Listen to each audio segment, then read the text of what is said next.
Every once in a while, I come across a card making technique that gives me a whole lot of bang for my buck. And today's technique is definitely one of them. With a stack, cut, and shuffle technique, a few simple cuts and a little rearranging can transform your materials into 4 beautiful cards that coordinate together perfectly. It's a fun way to create multiple cards at once, and the results look far more complicated than they really are. Stick around because I think you're going to love how these turn out. Hey everyone, it's Colorado Lean. Welcome back to the craft room. Now I have created a free cutting guide for the measurements I'll be using today, but don't feel like these are the only measurements that work. That's one of the things I love about the stack, cut, and shuffle technique. You can change the paper size, the cutting pattern, even the number of sheets, and end up with completely different results. Today, though, I'll walk you through my version step by step. Let's get started by looking at the 4 papers that I've chosen to work with. For my pattern paper, I am using 4 sheets from the beautiful Sage Park paper pad from Recollections. And I have chosen this really pretty leaf page, a watercolor wash floral page. I have this gradient pink page, but I think I'm going to be using the darker shade. And then I have a really pretty neutral gray sheet that I'm also going to be using. So let's go ahead and grab our paper trimmer and start cutting these down to size. All right, I did cut these down to a more manageable size with my Fiskars 12-inch paper trimmer. I didn't want to cut it to the complete size because occasionally that trimmer kind of gives me a fuzzy edge, and I'm just not happy with that. So I'm going to be finishing the cuts with my 8.5-inch Tim Holtz guillotine paper trimmer. But before we do that, let's look at our cutting guide. For our pattern paper, we need to have 4 pieces of coordinating cardstock, pattern paper, what have you, cut to a finished size of 3 3/4 of an inch wide by 5 inches tall. So that is the first thing I'm going to do. And I'm going to try and cut all 4 sheets together. This is relatively thick pattern paper. So I'm going to trim this down to 3 3/4 of an inch by 5 inches tall. All right, so we have our finished size on all 4 sheets, which is 3 3/4 by 5 inches. And now bringing in my cutting guide, I need to cut a piece off the top or the bottom that is 3 inches tall. So I am going to stack these up as neatly as I can. And I'm going to slide it in from the outside. Okay, so with our 3-inch tall piece, we need to cut this at 2.5 inches.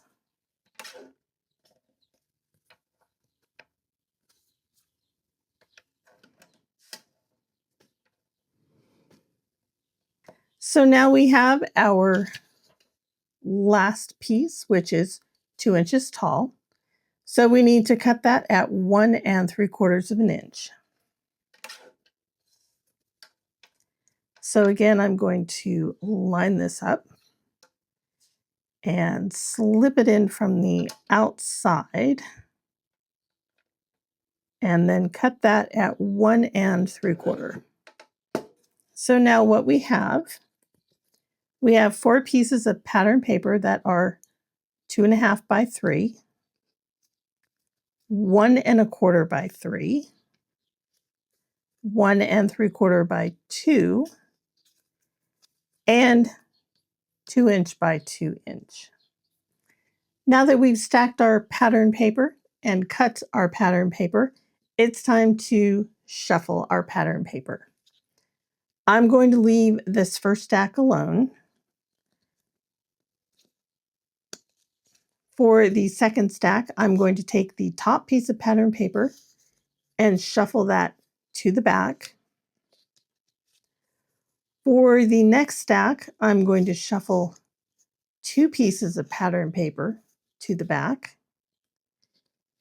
And for the final stack, I will shuffle 3 pieces of pattern paper to the back. Now we can take the top piece from each stack, and that will be the pattern paper for our card front. For my card mats today, I'm going to be using some Recollections rose gold foil cardstock paper. This is 65 pounds. And I do apologize for any extra glare there is. Now, before I glue my pieces down, I do like to lay them out onto my mats just to kind of get an idea of what it's going to look like. And to glue them down, I will be using some Bearly Art Precision Glue today.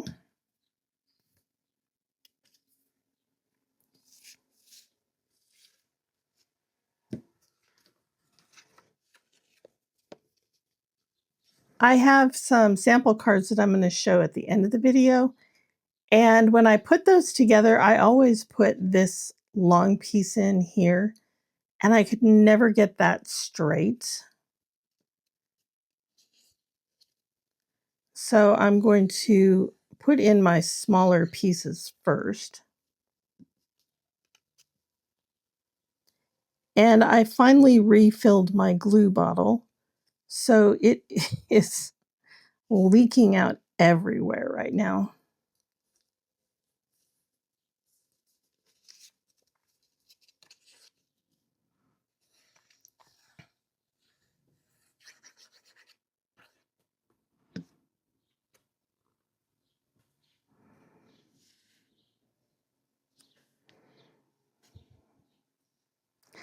I want to do my best to have an equal amount of space around the outside as well as the inside.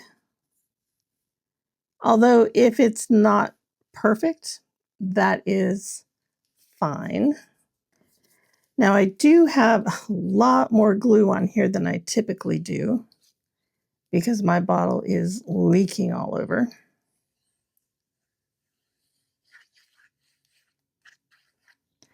So I definitely want to be careful about that.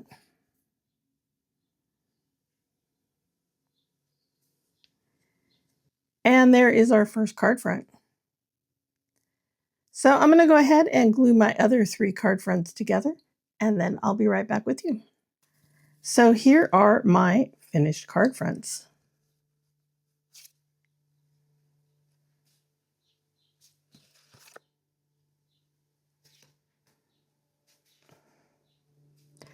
I think they all turned out beautifully. To save a little bit of time in the video, I did stamp and die cut my sentiment off camera. From the Crafter's Square The Little Things stamp set, I chose the sentiment Enjoy the Little Things. And I stamped that with Gina K Designs Amalgam ink, which has been re-inked in Obsidian Black. For my die cuts, I am using the Circle and Scallop from the Nestabilities Large Classic Sets. So that would be the large classic circles and the large classic scallops. Now you can place your sentiment anywhere you like on your card front. If you don't like this plain square here, you could go ahead and put it right there. I, however, like to put it here at the intersection of all of the squares because I don't always get my margins the same. So I'd like to kind of cover that up just a little bit. So again, I will use my Bearly Art glue. and just glue that into place.